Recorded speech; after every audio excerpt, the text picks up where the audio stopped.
안녕하십니까. 정성산 TV입니다. 2024년 1월 김정은은 북한 국가 사상에서 대변환을 일으켰다. 1945년 한반도 분단부터 줄곧 북한은 자기의 핵심 목표 중의 하나로 북남 통일을 주장하였다. 그러나 김정은은 이 목표를 없앴고 통일이 필요 없다고 선포하였다. 북한에서 통일이라는 단어 자체를 더는 안 쓰게 되었다. 평양 지하철 통일역에서 통일 부분은 삭제되었고 지하철역 이름은 그냥 역이 되었다. 사실 조선인민군 자체는 통일을 위해 세운 조직이었다. 무력 통일에 대한 꿈을 꾸었던 김일성은 국가 선포 전에도 군대를 세우도록 노력하였다. 1950년 이 조선인민군은 남침으로써 무력 통일을 시도하였다가 실패하였다. 6.25 전쟁은 1953년에 휴전되지만 김일성은 무력 통일에 대한 꿈을 버리지 않았다. 1960년대 김일성은 제2차 한국 전쟁을 위해 중국의 도움을 요청한 적이 있었고 김정일, 김정은 시대까지 북한군에서 미래의 통일 대전에 대한 선전은 계속되었다. 그러나 올해 북한 국가 사상의 새로운 시대가 개막되었다. 반통일 정책은 북한과 인민군에 분명 무슨 변화를 일으킬 것이다. 물론 북한군 내부 자료와 2024년 1월 이후 탈북한 북한군인의 증언을 통해서 정확하게 확인할 수 있을 것이다. 다만 필자는 본 칼럼에서 이 주제에 대해 상식적인 추측을 바탕으로 예상해 볼 수 있는 변화를 독자들에게 소개하고자 한다. 1940년대부터 50년대 남한에 대한 북한의 태도는 현재와 많이 달랐다. 북한 당국은 남한을 진짜 공화국에 점령된 남반부라고 보았다. 6.25 전쟁 당시 인민군이 점령한 지역에서 주민들을 북한 사람처럼 인민군에 동원시켰다. 1953년 휴전 협정 이후에도 어떤 국군 병사가 의거입북 즉 월북하면 국군에서 보유했던 계급에 해당하는 조선인민군 군사칭호를 수여하였다. 예컨대 월북한 국군 중령은 북한 민족보위상 명령으로 인민군 중자 칭호를 수여받을 수 있었다. 1950년대 처음 생겼다가 1960년대 제도화된 북한 성군 계층 제도가 있다. 독자들이 알고 있는 것처럼 이 제도는 북한 주민을 여러 군중으로 나눈다.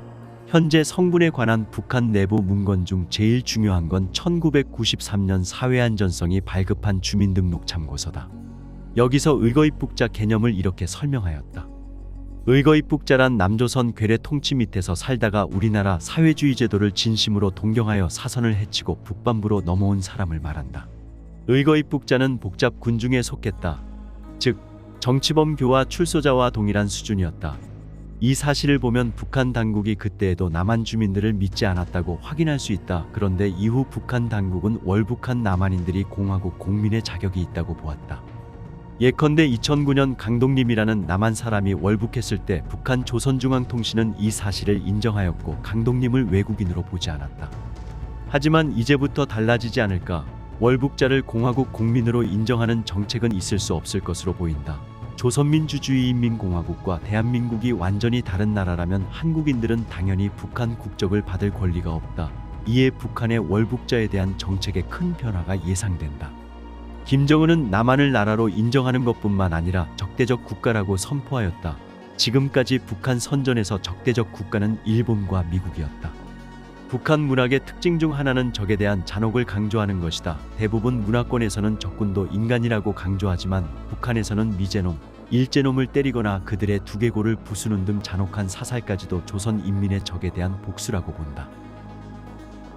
적군에 대한 자비는 수령 또는 수령 후계자의 특권이다. 1968년의 푸에블로 사건에 관한 북한 소설을 보면 소설 안에 미국인 포로들을 인간으로 본 북한 사람은 김정일 뿐이었다. 그렇게 저자는 친애하는 지도자 김정일 동지의 초인간적인 미덕을 강조하였다. 북한 선전 특징 중 하나는 미국인, 일본인의 인간성을 말살시키는 것이다. 이제 한국 사람들도 비인간적으로 만드는 문서가 조만간 나올 가능성이 높아 보인다. 과거 썩어버린 남조선은 해방의 대상이었지만 이제 적대 국가인 대한민국은 소멸 대상이기 때문이다. 윤석열 대통령은 0.73% 차이로 즉 역대 대한민국 대통령 중 최소 득표율 격차로 당선되었다. 2027년 대선의 진보 진영 후보자의 당선 가능성을 배제할 수 없다. 한국에서 좌파 정권이 생긴다면 북한은 반통일론을 취소할 수 있을까? 필자는 그렇지 않을 것이라 생각한다. 두개 국가론은 단순 윤석열 정부에 대한 불만 표시가 아니다. 두개 국가론의 진짜 목표는 대한민국 주도의 한반도 통일을 방지하는 것이다. 그래서 차기 대선에 진보 정당 소속의 인물이 당선된다면 북한은 북남 우호 관계보다 조한 우호 관계 노선을 내세우지 않을까 생각하게 된다. 즉 한국을 완전히 다른 나라로 볼 가능성이 높다. 남북 수교나 대한민국의 영토는 한반도와 그 부속도서로 한다는 헌법 제3조 개정을 요구할 수도 있다. 진보 정권이 그런 제안을 받아들일지 알 수 없지만 수락할 가능성을 완전히 배제할 수 없을 것 같다. 현재 북한 주민 누구든지 희망을 품을 수 있다. 북한에서 떠나 남한에 오는 것은 대단히 위험하지만 얻는 것도 그만큼 크다. 개인의 자유, 사람다운 삶 그리고 대한민국 국민으로서의 혜택이다. 김정은의 두 개 국가론의 목표 중에 하나는 그런 희망, 그런 선택지를 없애는 것이다. 김정은의 새로운 국가 사상이 성공한다면 이는 김씨 일가의 참으로 큰 승리가 될 것이다. 북한 체제나 김정은이 어떻게 될지에 대한 우리의 관심은 매우 높다. 흔히 잊을만하면 북한의 급변 사태 또는 김정은의 건강 이상설 등이 불거진다. 김정은의 개인적인 건강 문제나 또 신변 이상설은 정확한 정보를 확인하기가 굉장히 어렵다.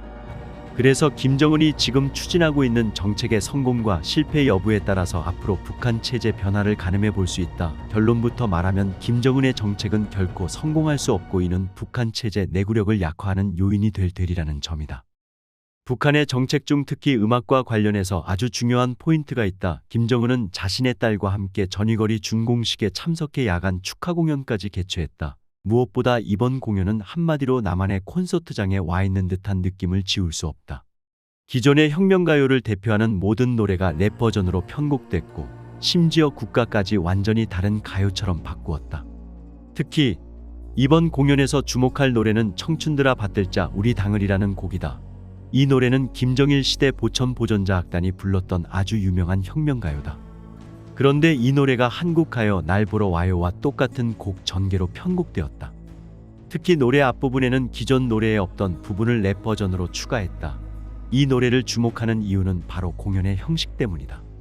한국가요 날 보러 와요는 가수와 관객이 서로 한 음절씩 따라 부르는 형태다. 북한 공연에서 가수가 관객들에게 호응을 유도하며 남한식 콘서트장 같은 축제 분위기를 연출한 것이다. 그러면 왜 이렇게까지 카피를 했을까? 날 보러 와요는 미스터 트롯에서 임영웅을 비롯한 여러 명의 가수들이 리메이크를 한 곡이다. 최근 북한에서 가장 인기 있는 한국 가수를 꼽으라면 임영웅을 들 수 있다.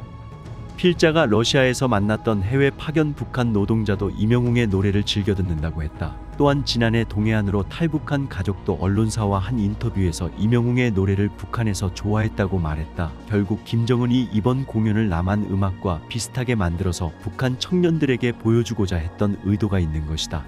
이번 축하 공연이 개최된 곳은 전위거리 준공식장이다.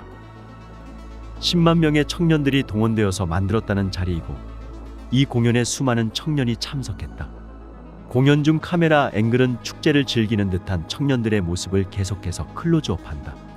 김정은 정권을 위협하는 가장 큰 요인은 바로 청년들의 사상 변질이다. 북한 당국은 1990년대 말에 사회주의권 국가가 붕괴한 원인을 청년들의 사상 변질에서 비롯된 필연적 결과로 인식한다. 북한 당국으로서는 청년들의 생각과 사상을 통제하고 정권의 결속도와 충성도를 높여야 하지만 일명 장마당 세대는 외부 사조에 젖어 있는 게 현실이다. 결국 북한 당국은 외부 정보를 철저히 단속, 통제하는 것과 더불어 자신들의 주체 음악을 변용하는 방식을 취했다. 남한 노래와 비슷한 곡조 그리고 공연 형식 등을 차용하여 청년들의 의식을 고취하려는 목적이 있는 것이다. 중요한 건 이런 김정은의 의도가 과연 성공할 수 있을까의 문제다. 단언하건대 실패할 확률이 매우 높다. 왜 그런지는 이미 북한 노래 가사가 말해주고 있다. 청춘들아 받들자 우리 당을이라는 노래 가사에는 은혜로운 당의 품에 자라난 우리 세 세대라는 부분이 있다. 공연 중 가수는 유독 세 세대를 강조한다. 그런데 장마당 세대는 노래 가사처럼 고난의 행군 시기의 당의 품이 아니라 장마당의 품에서 자라난 세대다. 북한 노래가 남한 노래의 형식을 차용해 떼창을 유도하며 열린 무대까지 만들었지만 정작 가사는 그대로라는 사실이 중요하다. 이 가사의 내용이 이미 북한 청년들에게 더 이상 정당하게 받아들여지지 않을 것임을 주목해야 한다. 더 중요한 건 이 노래의 3절 가사인데 선열들이 피로 지킨 사회주의의 내조국 대를 이어 지켜가자라는 내용이 있는데 현재 장마당 세대의 인식과는 전혀 다르다. 지금의 장마당 세대의 부모들은 이른바 자폭용사 세대로 김일성, 김정일을 위해 목숨을 바칠 수 있는 충성도가 있었다. 하지만 지금의 장마당 세대는 내가 왜 김정은을 위해서 목숨을 바쳐야 하는가라는 인식이 더 강하다. 이러한 세대에게 기존의 노래에서 강조했던 수령을 위해 대를 이어 지켜가자는 내용이 곡조와 형식만 바꿨다고 해서 북한 청년들이 받아들이지 않을 것이다. 김정은이 한국, 동포 심지어는 통일이라는 단어를 쓰지 말고 한국을 제1의 적대적으로 간주하라고 지시하면서 남북관계 패러다임이 완전히 바뀌고 있다. 남조선 영화나 드라마, 음악을 들으면 반동사상문화배격법으로 사형까지 할 수 있음을 명문화했다. 동시에 이러한 단속과 함께 자기들의 음악을 변용해서 남한의 음악과 비슷하게 만들어서 북한 청년들에게 보급하고 있다. 즉 남한 노래가 아니더라도 우리식의 새로운 노래를 통해 이런 분위기를 만들어낼 수 있다는 걸 보여주고 싶었을 것이다. 하지만 이러한 김정은의 의도가 결코 북한 청년들에게 효과적으로 나타날 수 없음은 분명하다. 김정은의 정책은 실패할 수밖에 없고 이는 체제 내구력에 분명 영향을 미칠 것이다. 북한의 음악 공연을 통해서 북한 당국이 의도하는 바와 그 의도된 정책이 과연 앞으로 효과적으로 달성될 수 있을 것인가의 여부를 통해 북한 체제 변화를 가늠해 볼 수 있다. 북한 내부가 이러한 상황이라면 우리가 무엇을 할지는 더 명확해진다. 북한 청년들의 생각들이 변화되는 과정에 가장 중요한 것이 남한의 영화나 드라마, 외부 정보 그리고 심지어는 K-팝으로 대변되는 그 노래였다면 어떻게 하면 이러한 정보들을 북한 내부에 많이 유입할 수 있을 것인가를 고민해야 한다. 외부 정보와 문화는 필시 북한을 흔들 것이다. 정성산TV 좋아요, 구독, 알림은 큰 힘이 됩니다. 후원해주시는 모든 분들께 가열차게 멸공.